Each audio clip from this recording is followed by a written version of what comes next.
Today, we are speaking with Mohan Ananda. Mohan is a serial entrepreneur and Renaissance man, having founded venture capital firm JAB Holdings Limited, Envestnet, which develops and distributes wealth management technology products, and stamps.com, which he sold in an all-cash transaction for $6.6 billion. Mohan knows how to grow from zero to a billion. Now, not only this, in addition, Mohan is the chairman and CEO of Innovative International Acquisition Corp. He currently has 15 patents issued and pending. He was the primary architect in shaping the design and implementation of GPS for the U.S. Department of Defense. And he was instrumental in achieving interplanetary navigation to Venus, Mars, and Jupiter, as well as contributing to the Viking, Pioneer, Voyager, and Mariner missions.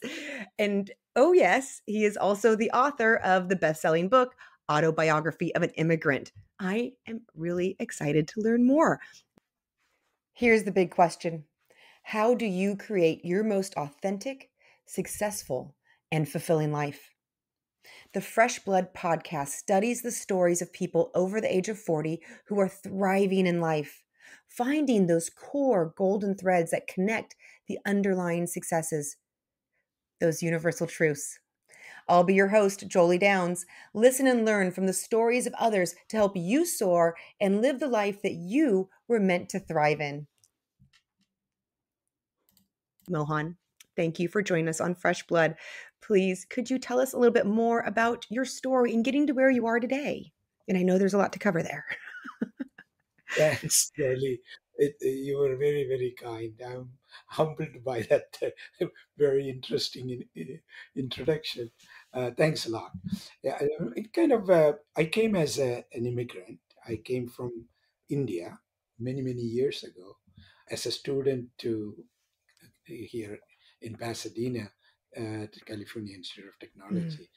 Then, obviously, since then, I have not gone outside of living here in California for the last close to 54 or 55 years. Great. So you like California, apparently. Now, Californian more than many people. I'm curious, what was that transition like for you? Because that is a really big change. I mean, what was it like for you to move to this new country and begin to acclimate? Exactly. That's a very, very interesting question. I come from a remote village in a state of Kerala in India, which actually when I was growing up, we didn't have electricity. Oh, So wow. this is a small village, no electricity. You're learning from kerosene oil lights. That's the beginning. Oh, wow. That's But fascinating. I'm not from a poor family. Mhm. I'm from a very I would say upper middle class, feudalistic landowner Mhm. family. Mhm. But I was, obviously, just like many of the children in India those days, we were pampered, so did everything. Others do things for you. So I had that luxury. Yeah. But when I finished my early college, I was looking for opportunities outside India. Mhm. Many Indians generally go to England because of the close relations between England Mhm. used to rule India for 354 years. Yeah. But I did not want to go to England, so I wanted to go something really exotic to the United States. But US at those days, it's not that easy to come. Very, very few people come to US from India. Mhm. But the way to get here is to get admission into colleges. Okay. I applied for admission, and not only that, we cannot really take money. Even those who have money in India, it's extremely difficult to take money from India to US Oh, for really? education because they limited, like, you can only take $8 out of India. Are you serious? It's almost like a joke. I had no But now idea. That's crazy. it is very so. The only way you can come here is by getting scholarship. Wow. So I applied to 5 schools, and so happened I got admission to all the schools I applied. Great. But Caltech being one of the most prestigious schools, and also in a very nice climate. So I chose and came here. That's how I Wonderful, wonderful. Yeah. So you go to college and clearly you enjoy it because you stay. Now what happens through that time? And how did you, I'm just curious, what was the transition like for you? Was it fairly easy for you to do since it was college and there's so many people, or was it a big transition culture-wise to adjust to? yeah, transition culture was very difficult because I of course I come from a college in India with a very great kind of, I did well performance, so I was little thinking too much about myself when I came to the college Hmm. here. But then I realized I was nobody. I mean, compared to them, so I felt very challenging. Just to give It's you the a college small kids dilemma. scenario, Yes. at the, in the first class I was at Caltech, this professor is in solid mechanics. I didn't want to go into the detail. So he came he's a German background, nice, good-looking, tall man, and we had about 60 students in the class sitting, but we don't know each other because Hmm. we're all new. It's a first class. So he started writing an equation on the board in tensor notation. I did not know what tensor notation was at the time. I mean, probably nobody knows. Either. So I kind of felt okay. So he wrote this generalized tensor notation, very important equation, and started discussing about it. So I was listening. It looks like totally French to me because I don't understand what is going on, and I was sweating, practically sweating, and I was looking around how the others are feeling. Yeah. They looked okay to me Oh, because they feel you. didn't feel. So then I knew something is wrong with me. So, but anyway, to make the story short, after the end of the class, I really recognized I think I have to do a lot of hard work Mhm, if I have to continue here. So mhm, that was my beginning of the school. And so, of course, from a cultural point of view, it's something new. mm. Everything is new. Yeah. In those days, we don't have access to phone. Oh, wow. I mean, the phone is, you have to book a trunk call to get to India, and the letter would take about 15 days to come. So it's very lonely. Let's put it Yeah. that. Yeah. So this is I'm talking about in 1967, Yeah. before any Before all of kind of. these, yeah, all of our communication devices and whatnot. Yes. Big And difference. the computer was very primitive, Mhm. very, very primitive. We have to, I don't know, you are too young, so you wouldn't know. We have to have this deck of cards. You have to, this big machine, you have to put it in the system, and it'll take like a day or two to get one Crazy. processing done.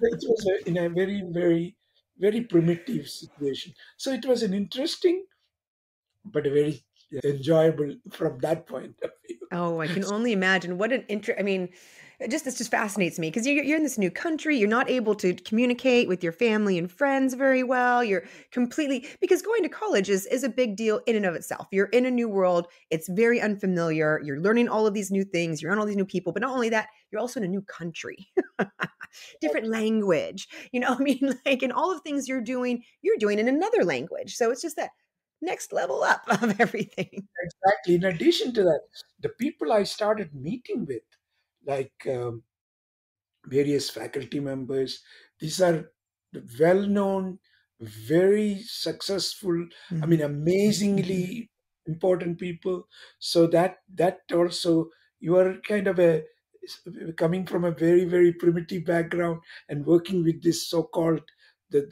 most intelligent people. So it was Yes. interesting, Yeah. but it was at the same time an amazing Oh, I can experience. only imagine. Yes.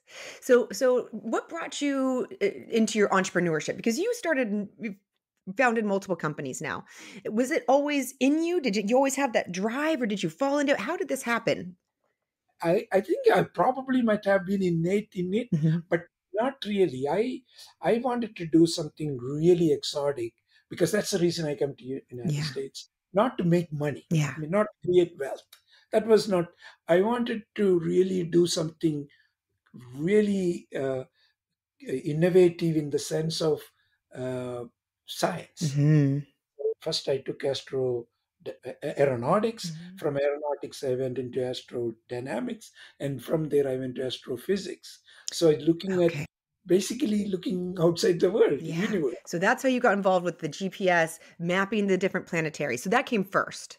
That was that kind of was my real passion. Got you. I Okay. worked with Richard Feynman, one of the most prominent astrophysicists in the world, Nobel Prize winner. So I had the benefit of working with them. So I that kind of created certain interest in me. So I wanted to do some really, really uh, fundamental work. Hmm. That the interest. Hmm. So that I joined NASA at JPL.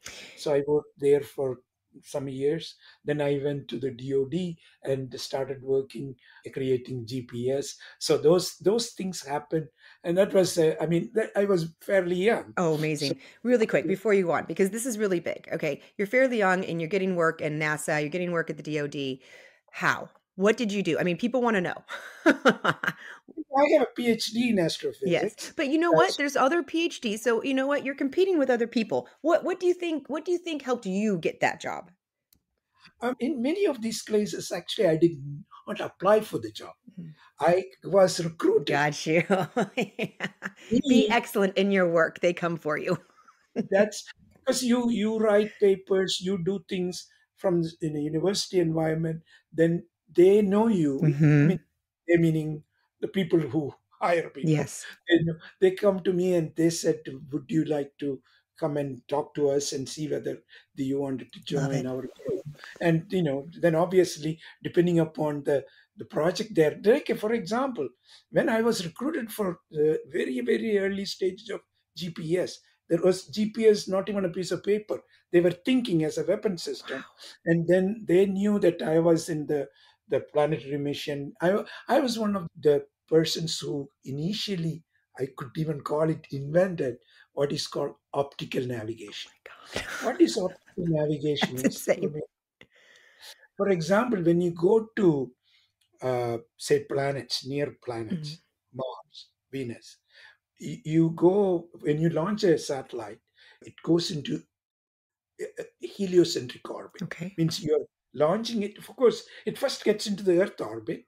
From then you make a correction, and it goes around the sun. Okay. And then it reaches this one. The satellite reaches near the planet you want to go, like Mars.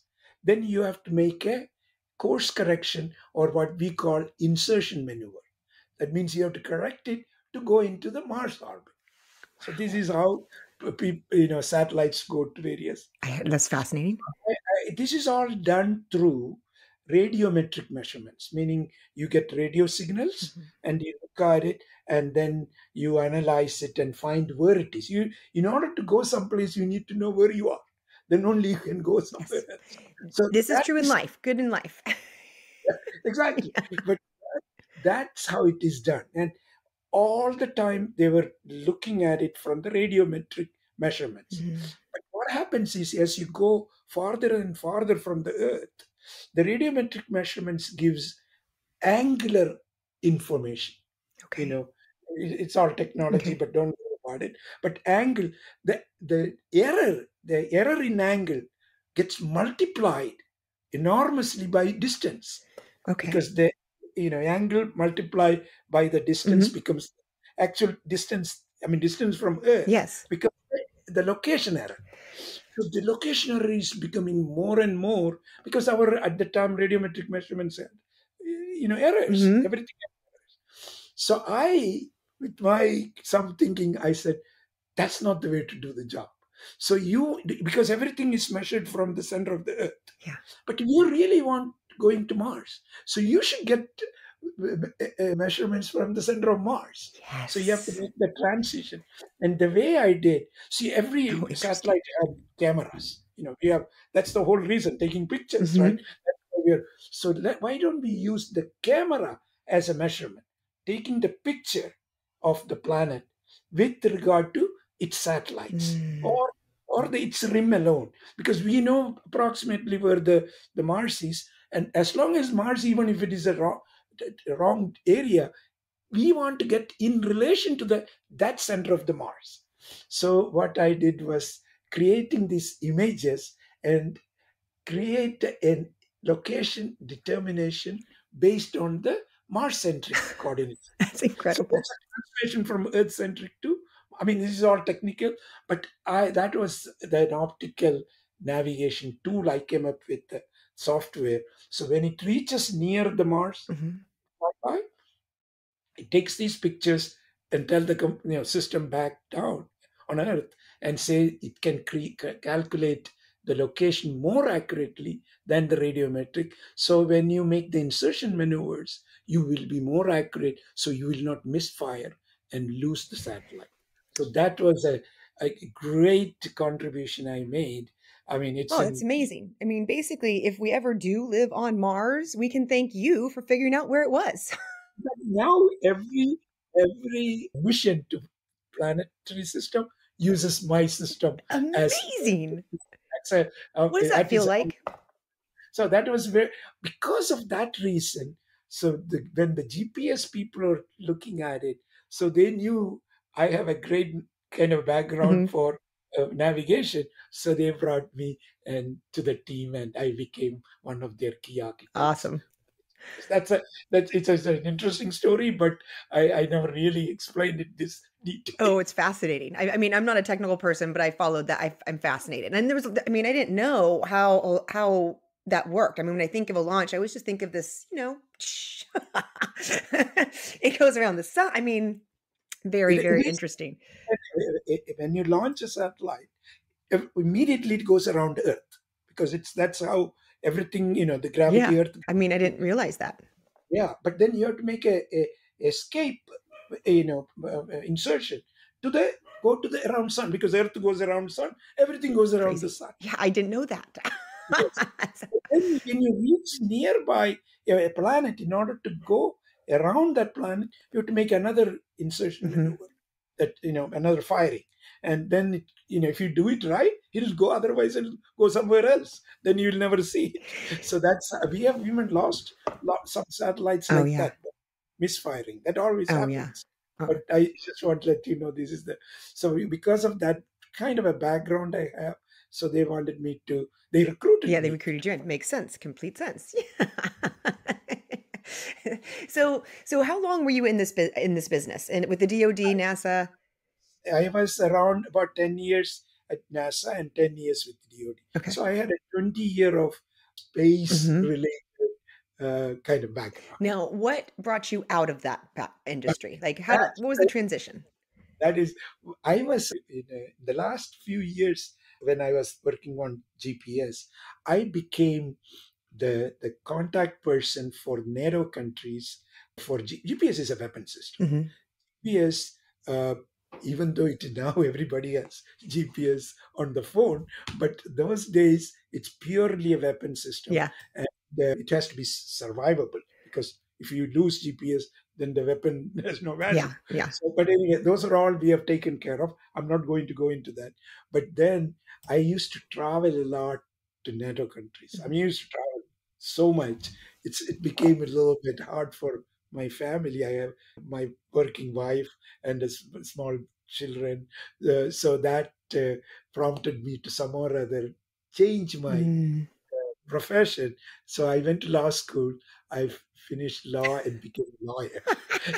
I didn't even know. I didn't realize this actually. So, oh, in between it all, he's a lawyer. Okay, go on. I lawyer meaning then you don't go that far. Yeah. You basically stay near home. So that's the reason I took. And also, I always liked because American. That real reason is I found out everybody who is in power in America is a lawyer. So I said, if you can't fight them, Join them. join. Smart man. I, Smart man. What kind of law did you go into? then I basically started as like a corporate lawyer. Hmm. I had, because of my technology background, I became more involved in the intellectual property. Mm. things. So was this kind of what led you into the starting of the companies, is seeing it all come together now? Okay. Now, I'm Exactly. curious, did you enjoy the law profession? Law profession is because I, as a student, I was a good student, Mhm, by the way. I enjoyed the constitutional law. mhm. The constitutional law is more, it's really intellectual. Yeah. You, of course, now you get all these Supreme Court decisions. So I might have analyzed all that it's all constitutional law, even though from a practical point of view, constitutional law is not that because, you either you're suing for a contract or those who are in criminal Mhm, law. And yeah, all these lawyers mostly do transactional things. mhm, Constitutional law comes only when your rights are challenged. mhm. You're right now, Right we now. are in the middle of this abortion area. Yes. I mean, this is going to, So huge. so all these things are, so that was my passion. I mean, Mhm, real, because of it's very intellectual. mhm. But that people don't generally practice unless you go into universities and then you become a constitution law Yeah. professor. Then you go into those, represent institutions in the Supreme Court and things like that. I didn't do any of Mhm, those things, but I enjoyed. But that gave me some ideas that it's not the practice of law is interesting. It is now you create some companies mhm. and make it or create wealth. Yes. That Yeah. my So what was your first company? Which one was your first one? okay. The first company. I mean, there are few small things I did, Okay. but something which didn't really successful but major company is Microsubstrates. Microsubstrates is again a very technology company in the integrated circuit or chip market. Okay. It's in substrate is the where the printed circuit Mhm. is. But that was my first company. I started, and then I worked with a company, and that lasted for 22 Wow. years. Really, a lot of people employed. So I mean, it did well, but it that I couldn't take the company public Mhm, or exit in a profitable mhm. manner because what happened was as we grew, uh, there was other technology happening Yes. Yeah. and we didn't cope up with that. We were on a calcium arsenide background material, and the other technology came with plastics. Mhm, 'kay. That kind of so we had to exit after some And you period. learned. You learned from the situation. So I think I became very kind of a knowledgeable in Yeah. that very specific area. Yeah. Okay, so you spent 20 plus years on this chip business, and you realize, you don't have the best exit strategy. How did you decide to go do something new? I mean, what happened there? Because at this point you have No, your choice. it's not sequential. Okay. It's mostly many things are in parallel. Yeah. So I was while Microsoft's, I was only on the board. I was not Got you. Okay, running you're not full time the. there. That is one thing I have Mhm. done. I have only taken responsible executive job for a very short time. Mm. Every company I started, Mhm. I had somebody else run, somebody else. Mhm. I sit on the board. Mhm. That's my kind of a no. Yeah. I, Basically, you put in where your strength is, and then you let everyone else take over their because strengths. yes, I always tell there are three things for starting a company. Mhm. You need to know the concept Mhm. or the whether it is a product or a service or a product as a service, whatever that you need to know. Yeah.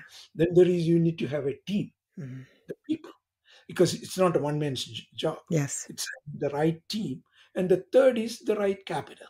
So you Great. need all these three things together. And I accepted stamps.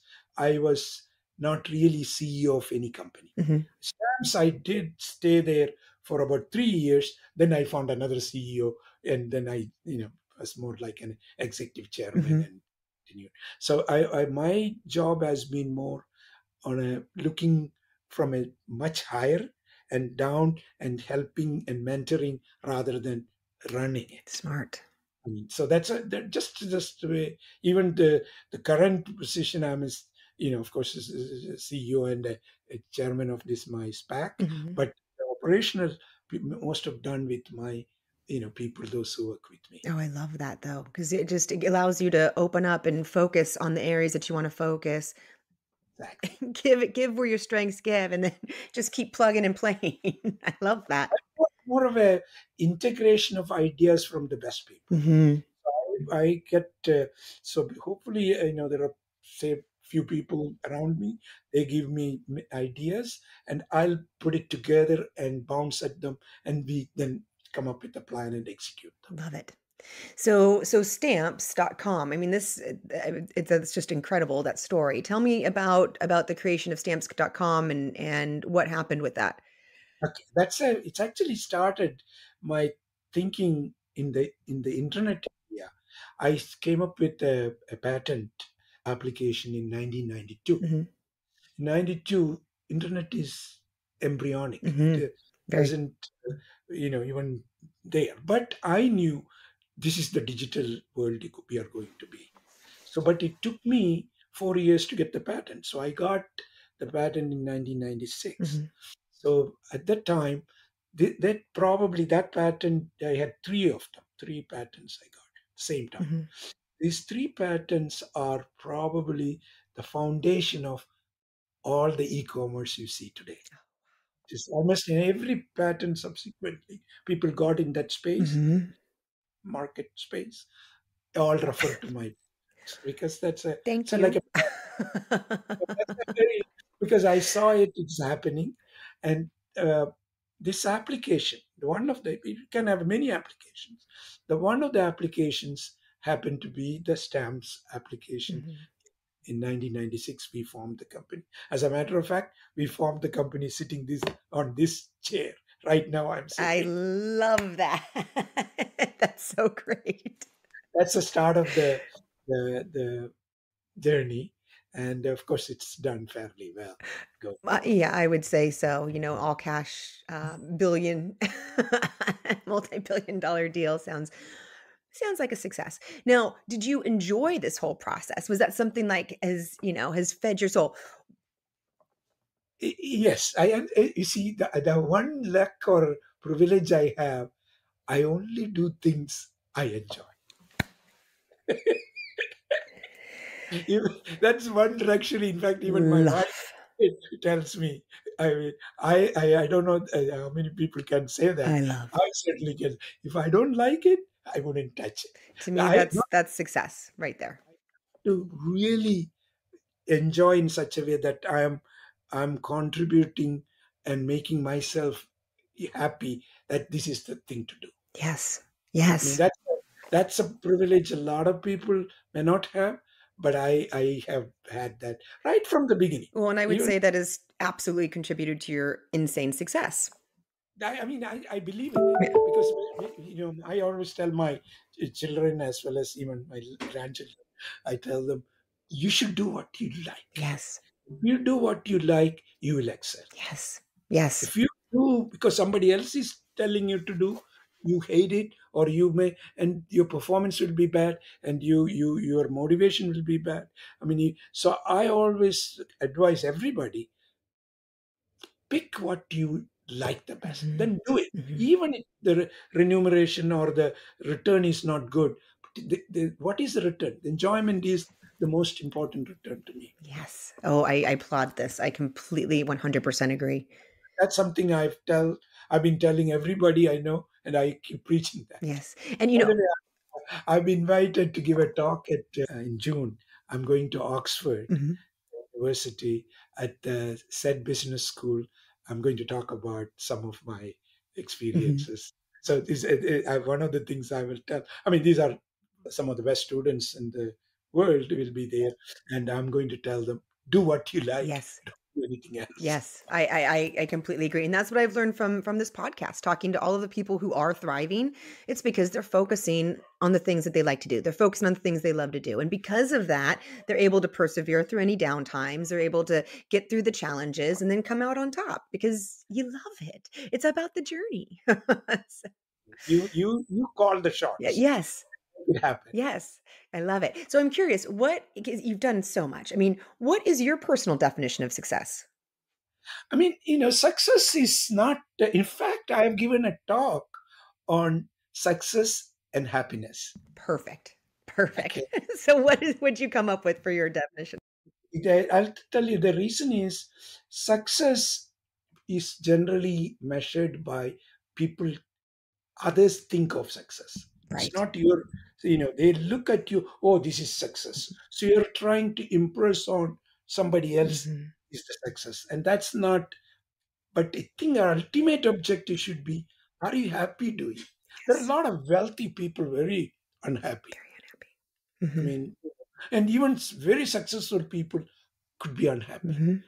Very, most of the time the happy people are successful. The reason is whatever that success is to them, that happiness creates that. So Yes. the question comes: success is more important than happiness, or happiness is more important than, which comes first? Mhm. The question comes. I think the objective should be, you have to be happy to do whatever, and the success comes out of it. Mhm. I completely agree. That's my definition. I don't know whether that's the right definition. That's the way I look Well, at and it. I believe what's important is knowing your own personal definition, because that's what it's about. If you don't know your own Yes. personal definition, you're living someone else's definition. So is that really success?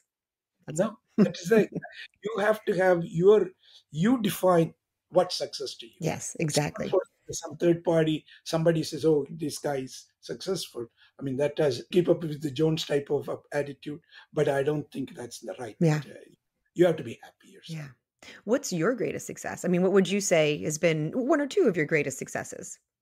I mean, I consider the most contribution I've made to the society is participation with GPS. Mm. Oh, GPS is I thank you every day. I didn't know I was, but every every day I thank you. I mean, in fact, every human being, almost, even in the remote parts of some real, you know, forest or deep, somewhere in the jungles, even there, GPS is there. I mean, people use, I mean, GPS has become the most used system as far as I know.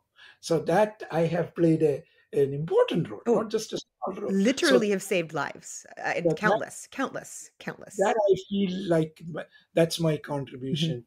I mean, I've created a lot of employment. I've created a lot of wealthy people. I've done all those, but those are good.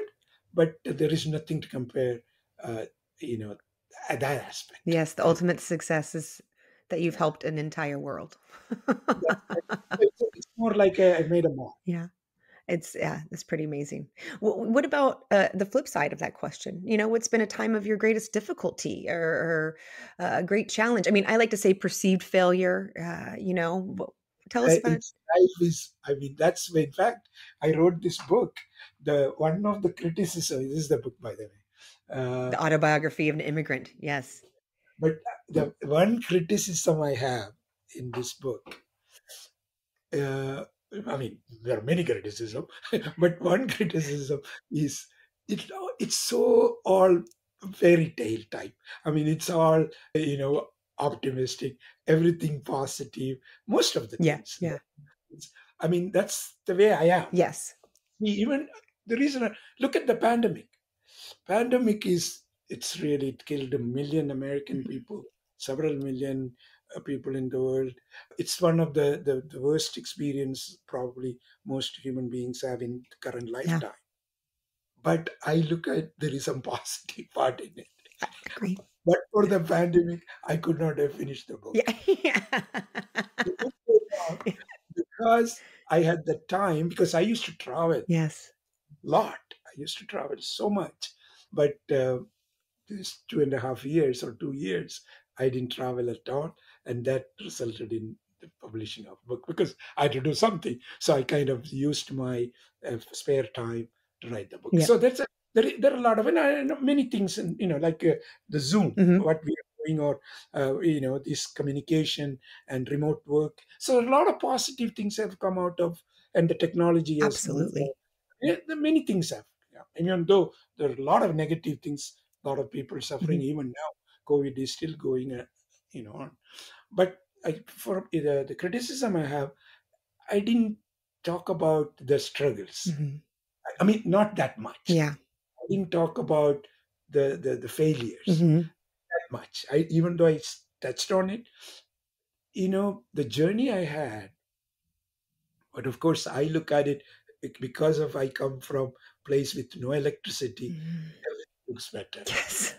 So in that sense, I have this positive Yeah. attitude. But it is extremely struggling when you come to a foreign country and working with managers, Hmm. and they look at you a little differently. I Hmm. mean, now, even though in California, there is, of course, when I came, there were less than 40,000 people of Indian origin at Wow. that time. Now there are close to 4 million. So, Wow, but that's really big. people wouldn't know, and they all think when people meet me first time when we talk about we are from India. Oh, that is interesting. So you're all snake charmers. This is what happened. I mean, their perception of India was so primitive, Right. but these are all changed. Yeah. The reason thing it's a, you have a very hard time to really culturally assimilate with the society at that time. But I managed those, but I didn't highlight on any of those Hmm. things. Or also, look, in my one area, I did say, because of the time I came, the Vietnam War was going on. Oh, yeah. And the Vietnam War, being a graduate student, you cannot get occupational Yeah. deferment.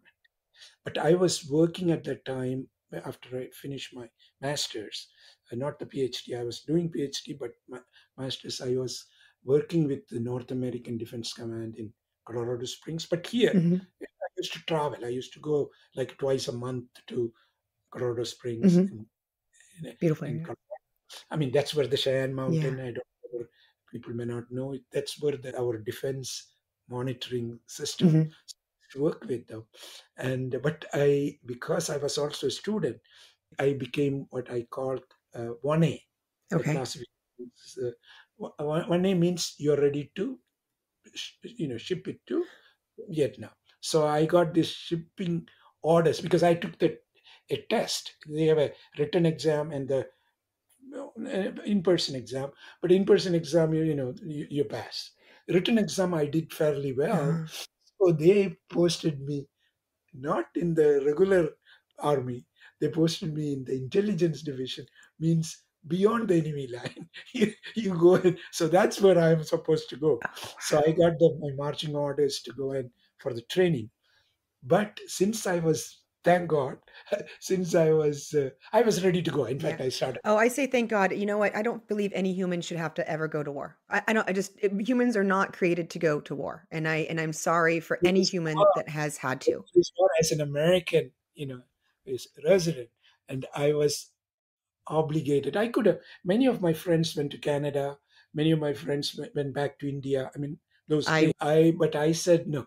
Once I chose my home, I have a duty to serve. It's very admirable. To go. I mean, to go meaning Yeah. whatever the destination is, I will go and seek it. But just the day before I was supposed to report, I got a order from the three-star general of that then it's Yeah. called the Systems Command that was responsible Hmm. for North American Defense Command.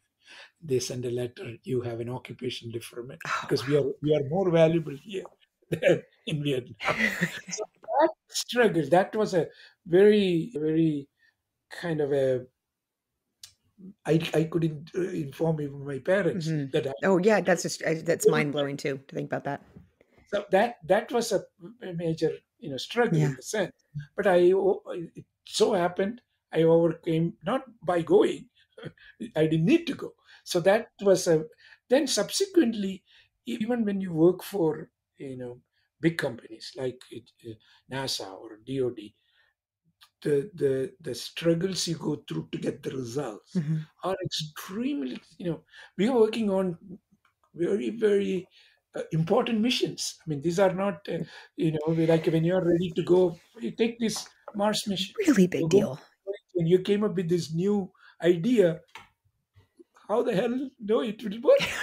If it doesn't work, so mental struggles. Those are, but I didn't highlight the pain or the amount of hardships you have to go through to make these things happen. Oh, that's The same with GPS, one of the things, because there are two survivability area. Hmm. Threat to the signal, Hmm. signal itself can be eliminated. Then the ground systems could be bombed, because we were at those days we were what do we call the potential Soviet Union Cold War Oh, yeah. and nuclear Yeah. exchange. Yeah. I remember these days. Yeah. So we had to do so all these technology related struggles are there. Yeah. Subsequently, when I started companies, like including the first one, Microsubstrates, or the other company, it's not easy. Especially take it stamps, for example. Stamp, I went and talked to at least 30 or 40 venture firms. Everybody liked the idea. I mean, really, they thought it's a great technology, it has a potential. But this is a binary thing. In order to be successful, you have to get a approval by the United States Postal Service. They are the gatekeeper. Yeah. If they say no, you're You're done. out. So it's either they will say yes or no. And most of the venture people said USPS has not done anything for the last 100 years. They're not going to do this. So can if you are developing a drug, because if FDA, they approve periodically drugs, so we can take the risk and go through. Here it's very, if you get the approval, come and talk to I us. love this. People are telling you it's not going to happen, and you just went out and you're like, "Well, watch me." I put my own money. Actually, I put almost 500,000 from my pocket, which is this is days when I did not have much money at all. But without even telling my wife, I mean, because it's our money. Because if she knew that, she would have said, "Hell no." But I did it because I had this confidence in You me. knew. I knew this is going to work. Hmm. This is the right thing to do. And I mean, the reason I'm making all these, life is full of struggles. Yeah. But you have to make the decision based on your confidence, your desire to reach the destination. Yes. If you don't do it, nobody else will You're do. right. And if you doubt yourself, then don't do it. Hmm. No, you're right. There isn't an internal knowing when there's Exactly. something that is right. It just you You feel have to it. do it, and then that's you have to be in charge. Yes. You have to say that I'm going to go, and not that take chance. You make it happen. Yes. Yes. There's Just a difference between, okay, if it happens, if you want a chance and don't go to Las Vegas and do something, but if you want to do it, you have to have that the determination yeah. that I'm going to be And you successful. don't let people deter you by telling them because they tell you that you can't do it. I mean, I just think Exactly. about that. If you had all those people tell you you can't do it, what if There are you a just lot stopped? of people who say it won't work. Yeah. But you, of course, you don't have to. You have to be. You have to make a decision. I always tell, a CEO makes decisions, Yeah. and when you make decisions, of course, you have to be based on the best information, Yeah. the best judgment. You cannot make 100% of time right decision, but you still have to make decision. But in your best of abilities, you make decision and then make it. Hey, but Yeah. sometimes you have to pivot and make changes going forward, but you have to take it forward. Yeah. You talked about the mental struggle, and it actually was a little enlightening to me because it's something that I wasn't quite thinking about. But yes, through all of these programs that you were in and testing out these new products and ideas that you spent all these millions of dollars to go do. How did you deal with that mental struggle? I mean, when it just got to be that mental pressure, what did you do to help with yourself with that? Because look, a lot of people are dealing with mental pressure. Is there anything that worked for you?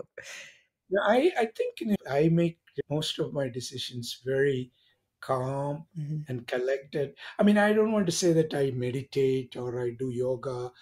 No, those are terminology. Mhm. In a way, there is some correlation to it. I kind of generally don't make any decisions abruptly. Mhm. I make a certain decision, and meaning without really making it public, I sleep on it. Smart. I think about it. I mean, I'm not talking everyday thing. Mhm. Crucial decision. Yeah. Anything you have to do. I mean, this is maybe personal.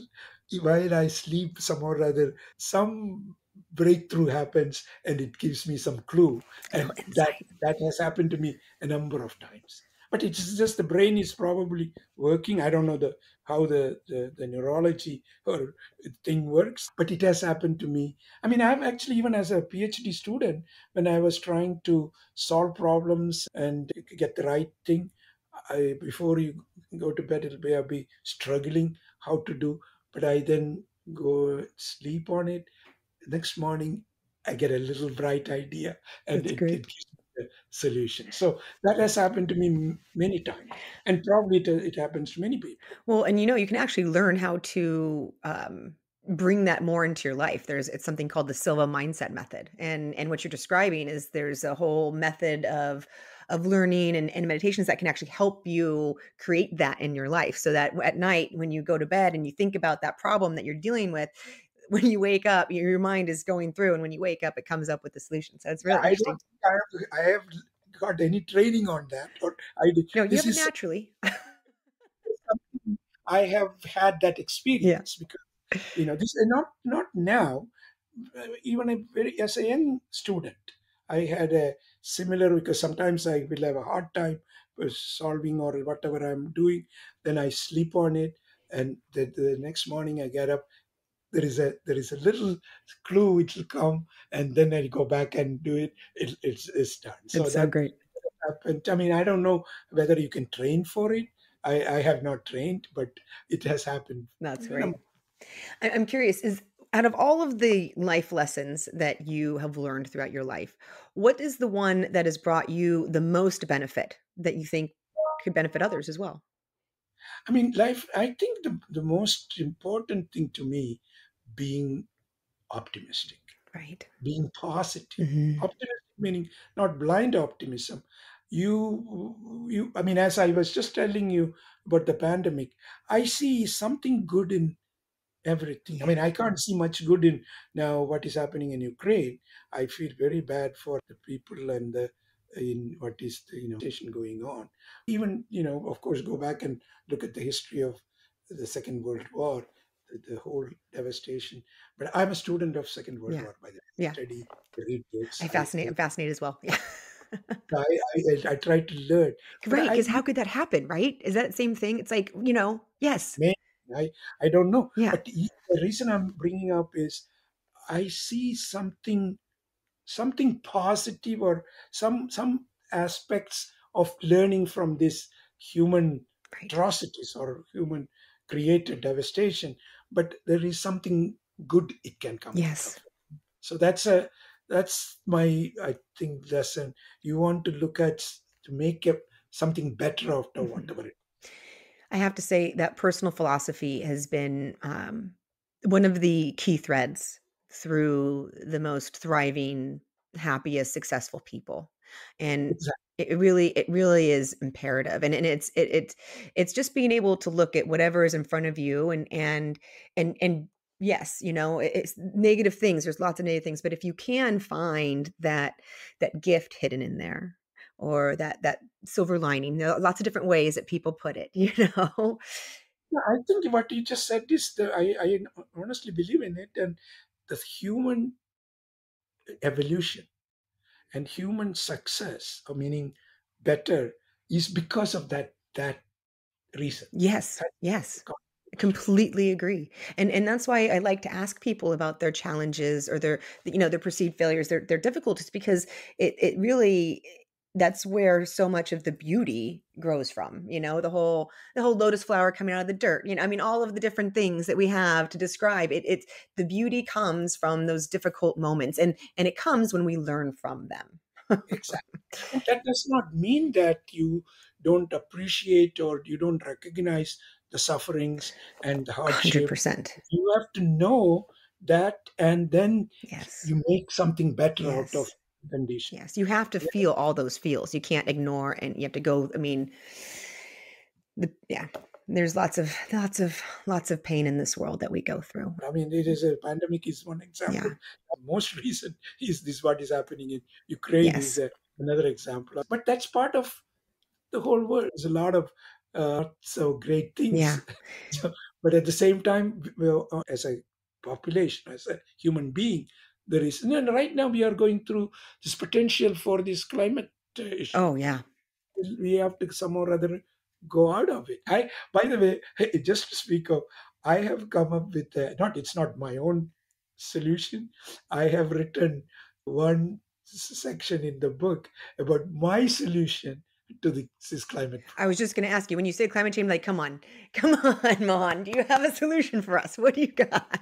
What is Yeah, it? You got something for us? mine is a space-related solution. I call sunshade. Okay. The Earth atmosphere or space, there is a place called Lagrangian points. The Lagrangian points is where if you put something there, it follows the Sun-Earth relationship all the time.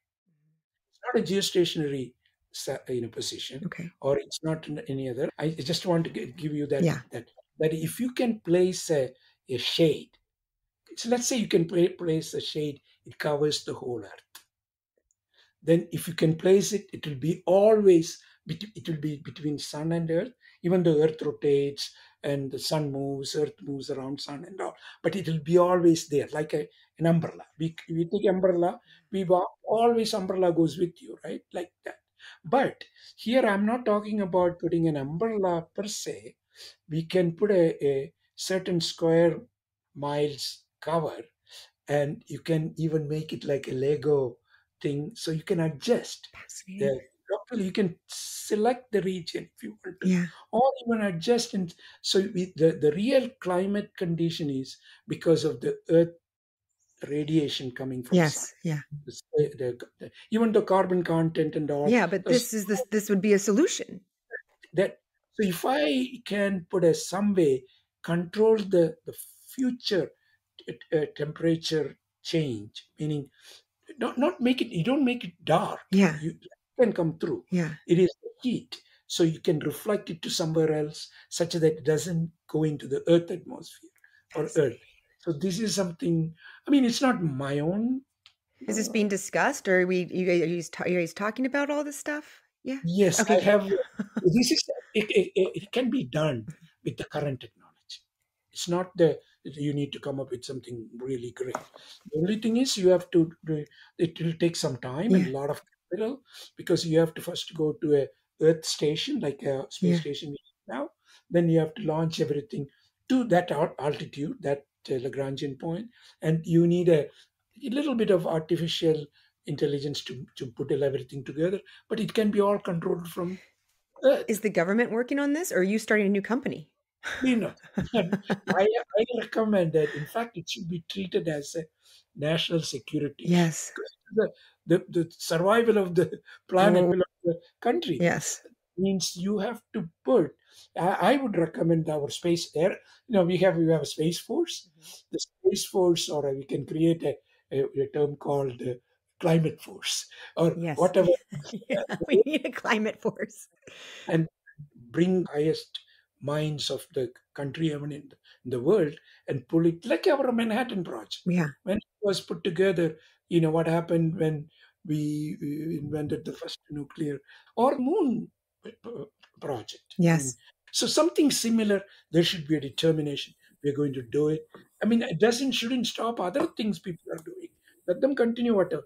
But this can be done, and the technology is It's fine. there. This is what I put it in my book, by the way. I've been preaching this, but I don't have anybody taking that yet. Hopefully, somebody will listen to Oh, it, I hope and somebody will, let's get you can promote and say that, look, there is somebody who was interested, and I could be a contributor to that. So Oh, this is something very current and something I believe it can be done, and it will solve the problem.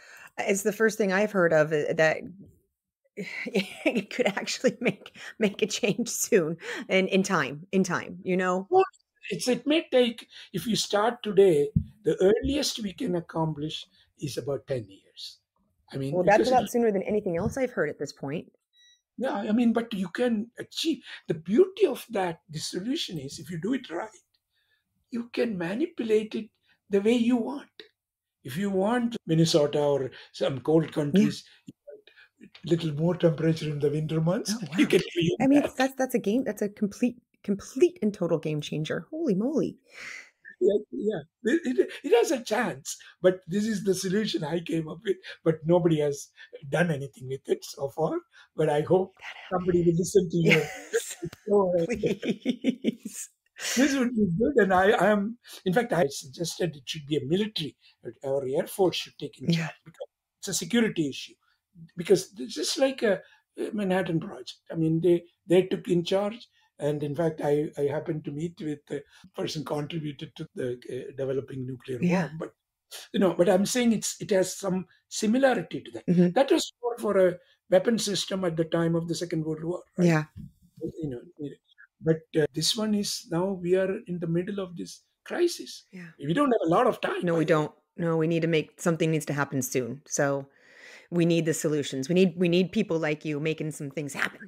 Box idea. Hmm. I mean, it's not that I'm the only person. There are people, talking using space as a possibility. But this is I've really defined it much more like almost like a project. Yeah. But you need to take it and develop into an executable project. That takes more effort, but it can be done. Yes. Yes.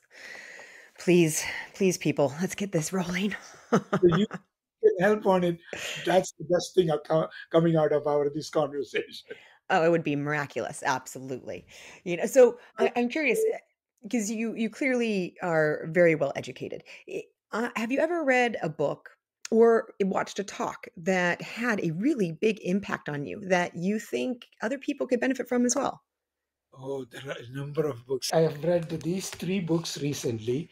Just that's why there is a book called Talking to Strangers. Ooh, oh, I bet that. Ooh, by Uh, Malcolm Gladwell. He's so good. yeah, this book is very interesting. Sapiens. Sapiens: A Brief History of Humankind. Interesting. So really quick before we go, thank you so much for taking your time. My last question, what are you sure of in life?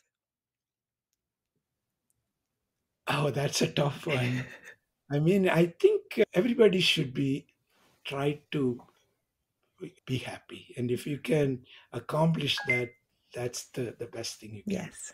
Happiness is it's very subjective. Mhm. It's not defined for you know everybody the same thing. Yeah. It's but you need to reach a form of accomplishing something and make you happy. Yeah. That means you have a duty to contribute to the society, Yes, you do. whatever that is. Maybe sometimes it's maybe small, sometimes it may be big, but you feel that you have done Yeah. it. It's yours. What's inside you. That's my that's my way of thinking. I love it. Thank you so much for your time. I really appreciate Mohan.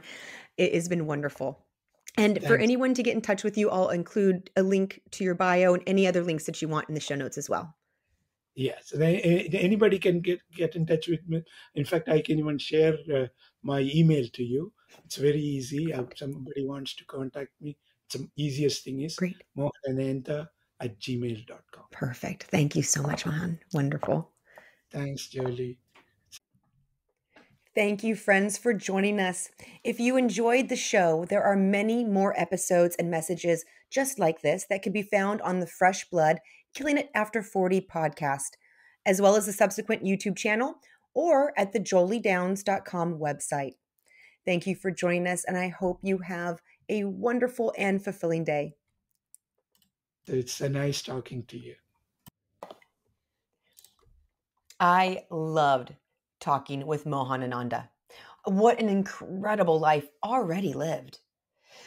For college, he moved from a remote village in India where there was no electricity to the US, a foreign country with a completely different culture, a completely different language. It was a huge transition. He went from being a very confident student to finding himself really struggling. It was hard for him to understand his professors and his classmates, and at times leading him to have difficulties in following the discussion.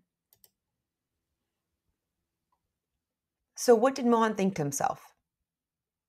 Did he think to himself, I'm just not cut out for this. What am I doing here? Maybe I should just give up and go home. No, no, he didn't. He thought to himself, I'm going to need to work harder. Yes. Yes to this mindset. I am just going to need to work harder. And this is the truth. To any goal you really want to reach, there will often be times where it feels like reaching that next step, it's like it's in another language, and you just don't fully understand what it is that you need to do. And how often do we face these situations and think to ourselves, I'm not good enough. Oh, I can't do this. It's too much. And then give up. But here's the thing. You are good enough. You can do it. And it is not too much if it is something that you really want. Sometimes you just have to put your nose to the grindstone and just keep working harder. Here is the truth. Anything that is unfamiliar will feel uncomfortable. It will feel hard. And that's normal. That uncomfortable feeling, it doesn't mean that what you're doing is it not right for you or that you're not right for it. It simply means that this is something new. It's something that you have to learn. It's something you have to keep trying harder and keep moving forward until that thing becomes familiar and becomes comfortable, which anything can, anything. When I first started this podcast, it took me months to release the first episode because I hated hearing my voice on the podcast. It was unfamiliar and it made me uncomfortable. But fast forward a few months into regular productions, and all of a sudden I find myself wondering, could I be a voice actor? It's a really big difference, right? You have the power to turn any uncomfortable situation into a comfortable one simply by not giving up. So that is what Mohan does. He keeps trying, he keeps going on, and he becomes very familiar and comfortable at Caltech, thriving and learning a great deal. So much so that he then works for the likes of the Department of Defense and NASA, where he is involved with inventions that have impacted each and every one of our lives. He found the interplanetary dimensions. He created patents that are the foundation of our e-commerce marketplace. And this is the man who invented the GPS. I can't even. When I think about the impact of that GPS invention, it's absolutely overwhelming. Just personally, to calculate how much time, heartache, and fear that GPS has saved me in my own personal life, it is astounding. Let alone the impact globally and the amount of lives it has literally saved every year. Amazing. All because in that struggling moment, in a new school, in a new country, with a new language, Mohan did not give up. He just thought, I'll have to work harder. And now we can all thank Mohan for the positive impact he has made on all of our lives. Seriously, Mohan, from the depths of my soul, thank you. Now, after working for the government, Mohan spent years working within the corporate world before breaking out as an entrepreneur himself. And he readily admits to having a couple of stumbles as an entrepreneur where he learned valuable lessons before finding that success. And since finding that initial success, Mohan has replicated the process over and over. He starts the company with a strong concept. He finds a talented team. He makes sure the right capital is in place. And then he allows that talent to do what they do best. And then he does what he does best, which is mentoring the team and focusing on new, exciting possibilities. He has created success after success. Again, with his stamps.com business selling for $6.6 billion. How did he have such a great success. Mohan only does things that he enjoys. If he does not like it, he does not touch it. And for him, that equals success. He knows that if he does what he likes, if he is contributing in a way that makes him happy, then whatever he does, he will excel. He has learned that when you do something because someone else is telling you to do it, often your motivation is bad. Your performance is weak. The important lesson he learned is that it is all about the enjoyment. Because when you are doing something you like, it is much easier to persevere through the challenges and come out on top. It is all about the journey. So I ask you, are you enjoying your journey?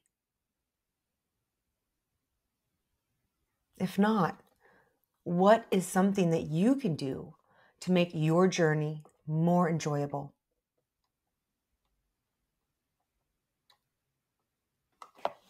Now, another key to Mohan's success was believing in himself and listening to himself. With stamps.com, he talked to all kinds of venture capitalists, and they all told him they did not think that this was going to work. No one believed it would be successful. No one was willing to invest because of the high risk. But Mohan had confidence in himself and in his idea. He did not listen to what other people had to say. He listened to himself and he invested in himself. Instead of watching others to see what he should do, he said, "Why don't you watch me?" And then he went out and he did exactly what he set out to do. He had that internal knowing and he honored it. You must take charge of your own desires. Listen to that knowing inside and take responsibility for making your goals happen. Again, Mohan was told this idea would not work. If he had not believed in himself, if he had not had that confidence to move forward and invest in his own idea, he never would have created stamps.com. He never would have experienced such a massive financial milestone. Do you listen to yourself? Or do you let others talk you out of the things that you want to do? What kind of magic could you create in your own life if you did honor that voice within? I urge you to find out. I appreciated that Mohan shared that he does not make decisions abruptly. He sleeps on it. He thinks about it. He takes his time to ponder and wonder. He has found that often when he is dealing with a problem, by sleeping on it, a solution would come to him in the morning. His brain having worked on the issue while he slept. Mohan is using his natural intuition. This is a great practice to get into, and anyone can develop their intuition to gain insight while you sleep. It is one of the processes taught in the Silva Ultramind system. There's a variety of methods and mindsets that help activate the limitless potential of our minds. The concept behind problem solving while asleep follows a few very simple steps. First, meditate. Get yourself into a calm, grounded, centered state. Then visualize the problem you have.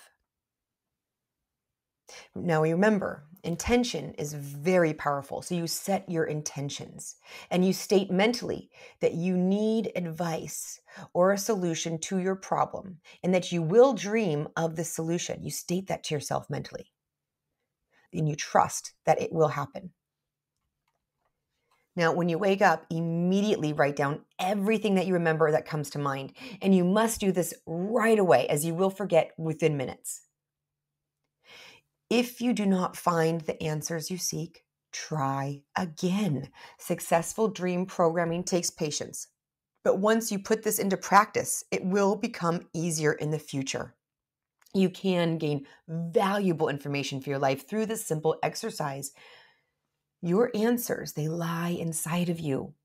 Take the time to listen. I wonder if Mohan's solution for climate change came to him in a dream. Wherever it came from, it sounds brilliant and like a viable solution that actually might work in time to help make a difference. If there is anyone listening and has connections to anybody who could do something about this climate change idea, please pass the information or this podcast along so that the right groups can begin working on this potential solution. Please, we all need to do whatever we can to move us forward with potential solutions to this global tragedy. Now, finally, I loved what Mohan shared was most important to him and his success. Being positive and optimistic. For Mohan, the best thing that you can do in life is to try and find something good in everything. There is learning from every situation. His personal method is to look at whatever is in front of him and find that silver lining. How can he make this better? What good can he find in all the darkness? And this is a universal truth. This is one of the keys to living your best life. It is being able to look and to find that gift amongst the ugly wrapping paper. Human success and evolution comes from this, from looking for the good, from looking for the learning. We must take the time to learn from every situation that we are faced with. Learning, it's why we are here. And trust me on this, a lesson will be repeated until it is learned over and over again.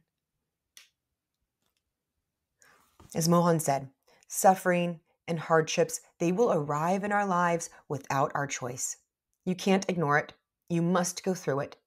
But you do get to make your own choices. You get to choose where to put your focus. You get to choose to look for the good.